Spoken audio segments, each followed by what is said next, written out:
अगल बगल भनार सा देने बनार जुल्हा को बोलोना बीच रे आले ले पड़ावना होलानो हो बैठक तहे कना भागा रेना और समस्या जहाँ जहाँ अतु दिसम रे तुरुक छतिक को माने को इनवॉल्व अचु का को माने बोलो अचु का को और सिचुएशन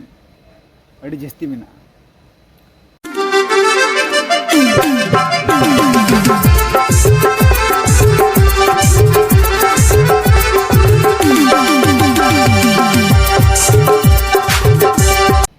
तो जोहार के जगत जगत सनाम नेलिया बिहा को और सावता सुसरिया को सारिगी आदिवासी संताल बिहा को अब जगह जमी उनका जुदी दिन दिन ते थोड़ा थोड़ा उनका जगह जुदी बन अड़ा दी को से बन कब्जा अचु को तो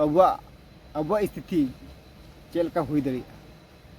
बन बड़ाई गया एटा तुरुक छतिक को अब साथ दो तीस नपाय बको व्यवहार गया आज इनवॉल्व लगी आज उन्हें अतु दिसम रे कलकाते बोलोआ ओना लगी दो अड़ी नपाय नपाय को गालमारा मेनखान जहाँ लका उनी ओंडे डेरा बसा चुई ना आदो उन दो ना आम साथे से अबु साथे दो ना नपाय दो बको व्यवहार आबु दबाबुन लगी ते कथा थुती ते विचार आचार ते पैसा टकाते बनिज बेपार ते सनामा लेकाते नुको आबु गी उल्टत को एड़े बना और आम चितान ते आबु चितान ते अत्याचार नाचार भ्रष्टाचार लेकाना होनकना कमी को करावा तो चे सुकम तान गया किस बाम थाना तीन अबु मा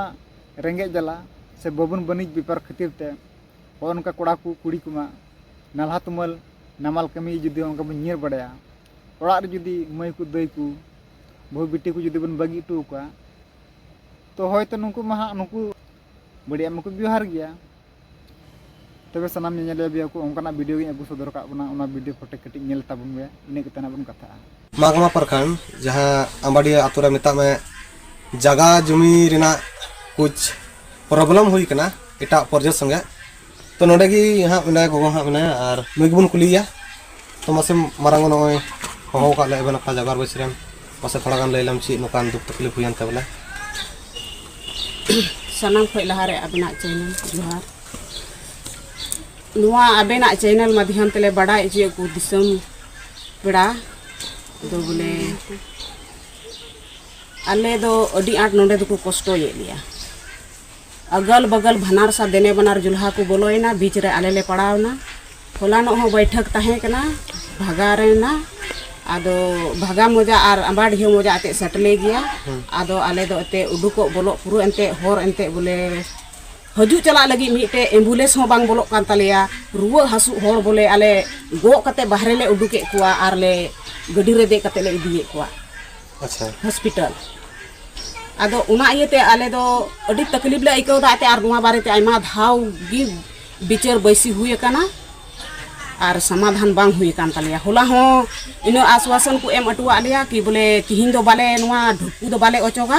गपाले ओचोगा ये 12 दिन बाद को ओचोगा आदो ते 12 दिन मा अंते तिहिन मा होय बितेउना आदो गपा आतो बेसे आदो गपा को ओचोगा से बाकु ओचोगा अते आदो उनाते आपेठे आले नेहर मिना कि बोले जहां लकाते गोड़ो वाले पे अगल बगल बनार सा आते देने बनार जुल्हा को बोलोयना जिमन बोले आपे आले गोड़ो वाले पे बोले आले मोजारे बोले जुल्हा बांग होना चाहिए अच्छा तो अच्छा नोडनी मजी हड़ा मका दो जुल्हा ठे जमीन पे अखरिnya kan से नोडनु कातुरन हर को अखरिnya kan तो ची मजी हड़ा मा उनी नेता मनाव का को गया बोले जमीन आलो पे अखरिnya एटा पर्जत ठे से बोले जमीन आलो पे अखरिnya का मना बड़ा का को भी बाय मनाव का को और एंते मी दिन मजी हड़ाम ठे हो चला हुईना आदोले मितावाई कान खाय दो उनी दो अंते उनका दा नुआ अखरिन किरिन अखरिन बारे ती दो इन दो चे हो बइन रोड दाड़िया उनका के दाए अच्छा उनका के दाए और आले दो लहा खोले बड़ाया कि बोले अंबाडियो बाजार दो पर्जत ठे दो जगह दो बाबुल अखरिया अच्छा और हो एंते पर्जत ठे को अखरिन दा नितो और नोय नुआ को जगह हो नेलोगो कान जगह अंते नुआ रे मी धाव रुका हो हुईलिना उनको कुड़ा कुले कुल्ले को मजी आराम ठे उनको बाबा तक में एंते बाहर को तहन कना अच्छा अच्छा अदो कुड़ा कुले कुल का को आदू बोले नितवा पे मजी आराम नोडे आले फेर दो जुल्हा दो आलम आदेर को अच्छा नितो आपे मेनजंग ची कना बोले नितो का को अखरिन के तो नितो आपे मेनजंग ची कना आले जुल्हा नोडे पे तहे चू को सेवा पे तहे चू आले दो बाले तहे चू को अच्छा आले दो नोडे दो बाले तहे चू को जुल्हा दो आले दो आपे ठे खोले नेहरोक कना आले अगल बगल दो जुल्हा दो एंते बाले तहां जो को आले मोजार दो बाले तहां जो को और भगा मोजा खोय हो आले दो हर दोले कोय जम गे बोले बैठक दो बापे चट हुई बड़ा कन हे भगा हे हुई कान गे हना हना हर बारेते बोले नुआ जगह बारेते दो बांग हुई काना आदो उन जुखा बैठक दो ची हुई आते उनी मेंदा उनी आया जगह अखरिन दन चिकाइया अच्छा मंजी हराम दो नुआर दे मेंदा इन दो नुआ जगह जुमिन अखरिन दो बन संगे कना आदो सरीगी अंते उनी दो बाले नेल का दिया अंते जैसे को अखरिन तो आदो समाज रन होड़ को ताहेना मंजी हराम दो बाय ताहेना आदो ची लिका मेटर कना बांग कना उना दो उनी ठे बुन पुली याने गिबुन बडाय दड़िया ठीक है तबे जतो को इसे को जहां ना को ले अंजम के आर आले कुरुमुटु तहन तलेया एबेन अका जागर बसिरन कोड़ा को से बोले अडी उसरा नोडे हजु नाले कुरुमुटुया आर ओका नोडे जोल्हा को बोलो कान निया भागा आंबाडी मोजारे तो नुका कहना दो कना बोले आले दो जोल्हा दो बोले बसा चू को आर से उनको ठा दो जमीन हो बाले अखरिया तो तिना नेले पेड़ा मेना पिया निया वीडियो ज्यादा शेयर पे आर बोले अकोय मजी हड़ाम कना नोडे नि उनी हो जमना बुझे जाम बांग ची आलिया कना आर ची दो बांग कना तो मा इन से सरी बिहा पे नेल के तबना ओनका तिगे अबु तिगे नुकना मैला गंदा से भ्रष्टाचार लेकाना अत्याचार रोड को चलन बुन अगु जमा नोर दो कोई दुसिया नेता मंत्री दुसिया से मंजी परगना गखुड़िया सावता सुसरे कुन दुसिया तीन अबु बाबू बुझे दया कना और अबुगी उनको ओनका बन अड़ा इदी को कब्जा चु को बन तो अबु मा निहत गी अबु मा मिद दिन अबु जगह मा चाबा गया चेदा से जगह मा बांग जनामो कना से नितो आर जहार रे ओनकान कथा दो बांगला जहार गी नितो बीर बुरु दरी नड़ी मा सपा कते जे ओना अतु ओना जगह रे आमा अतु दिसम बसावा ओनका मा नितो जुग रे मा कभी बांग हुई दरी तो आर नोंडे आमा हड़ बुन मेना ना जे तीन नवा को लगी ते अबुरन नेता मंत्री चेदा बको रोड़े कना अरे भाई इंदी मेना नुंकू हड़ दो नुंकान को हड़ दो चेदा को रोड़ा नुंकू मा उनको तुरुक छतिक रेन कमिया को कना को से सारवे नुंकू मा उनको कुरन कमिया को कना को कर्मचारी कना को उनको रन सेवक कना को अबु लगी तो नुंकू तिस बको कमिया अबु लगी मेन तेगी नुंकू अबु बुन बनाए को लटू पद रे जहां तना गी सरकार पद रे हड़ मना को से नुंकू अडी मय को कथा आपे लगी गी आपया क्षेत्र रे नुंकू चुनाव को ताबुन पे और भारी मत भोट ते जीतो को ताबुन पे और आपया कथा आंडे संसद भी विधानसभा भी कथा को रकाबा और आपया हक आदर नुका पे नाम गया बुन मेनखान अबु ओना बाबुन बुझे दरी का मजते ओना को बाबत अब कभी मजते बाबुन स्टडी का और बिना कितर हो अबु हक आदर बाबुन को कोया नुका के बुन थीर को तो उनको मा दिकु पुसिया लगी नपाते उनको कमी गया चेदा से उनको से खन तो आरो एक्स्ट्रा पैसा को नामा अबु से खय तो ना एक्स्ट्रा तो पैसा तो बको नामा नकान दिकु पुसी अबु अतु दिसम रे बोलो लगी से अबुआ संताल परगना कास्त्री अधिनियम टेंडेंसी एक्ट जहां मेना तबना ओना रे जहां हक आदर बुन नाम का हासा बंचा लगी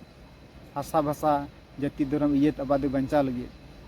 ओना लगी उनको तो ची को रोड़ा उनको तो ओना ओका को कमजोरा ओना लगी को कुरुमुटया तीन जिम्मेवारी दो नेता मंत्री एमएलए एमपी को दो बांग तीन जुदी अबु बन मेनखा एसपीटी एक्ट जहां दाड़ी बन नाम का दो अबुआ कना अबु समाज रन होड़ लगी कना अबु ओना लगी अबुआ दायित्व कना ओना नियम अबु पालन दरकार कान तबना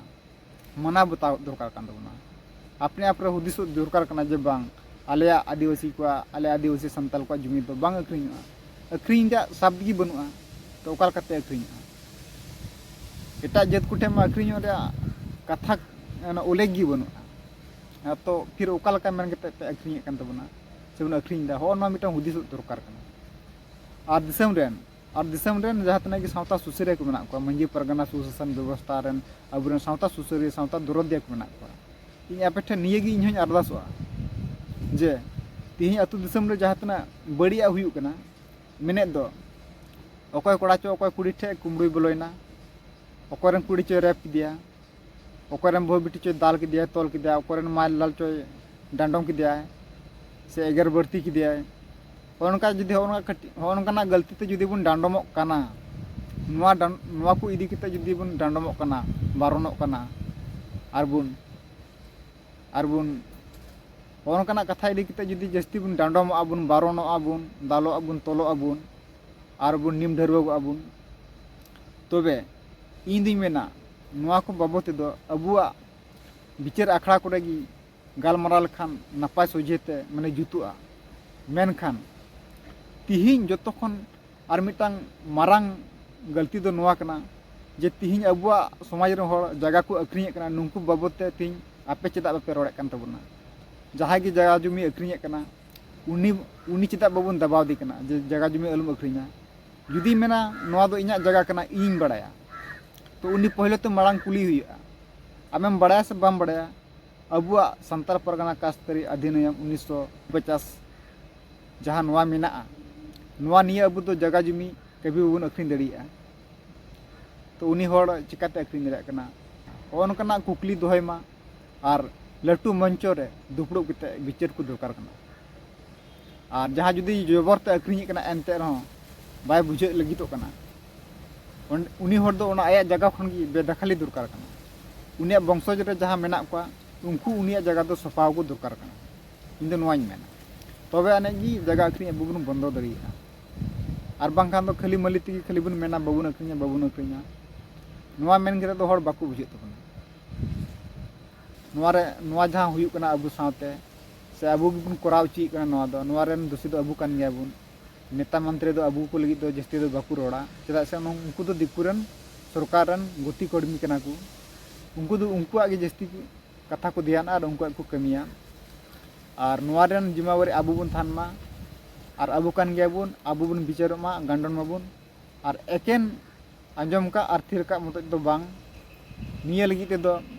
सप्ताह दुपड़ो को हुई दरकार कना धर्म गाड़ को धर्म नितुन ते दुपड़ो को दरकार कना और नवा आकू विषय लेकर के गलमारा हो दरकार कना गिद्रे उकार काते एजुकेटर गिद्रे को उकार काते नापाय स्कूल बन पढ़ाव का से बबुन पढ़ाव चू दड़ी को कना ओ ओनारे चेक कमी मेना और उनको आबुरेन फ्री कॉस्ट ते माने कम बजट ते नापाय स्कूल रेन गिद्रे लका जेमन को पढ़ा तबुन नोंकाना नियम को अबु बन गलमारा मा नोंकाना कथा दी कते बन गलमारा मा तबे आने जी अबु बन बंचाव दड़िया नेता मंत्री रे भरोसा कते नोंका दुड़ु को थिर को दो तीस बाबन बंचा दड़िया तबे बे को वीडियो रे जहाँ तना सरी से खाली कथाई लय चुका से बड़ा चुके बना जुदी पे कुसिया तबना से सरी गया मेनते तो पे लाइक तबना और जस्ती को जस्ती अब सानताल हपन तला रे शेयर तबन पे जे नवा वीडियो नेल कते आरो जेमन को चिंगा मा चिरगल मा और मिद जुमिद रे मिद सानताल समाज रे छातार उमर रे उमुल कते अब बन जुमिद कते अब बंचा बन तहनना मात्र सनाम सावता सुसारिया और सावता दरदिया को तिना वीडियो दो नडे चले कान तबना और नेक्स्ट वीडियो रे ना आर बन ᱧᱟᱯᱟᱢᱟ मात्र सनाम को बाय बाय इन से मुचाद जोहार।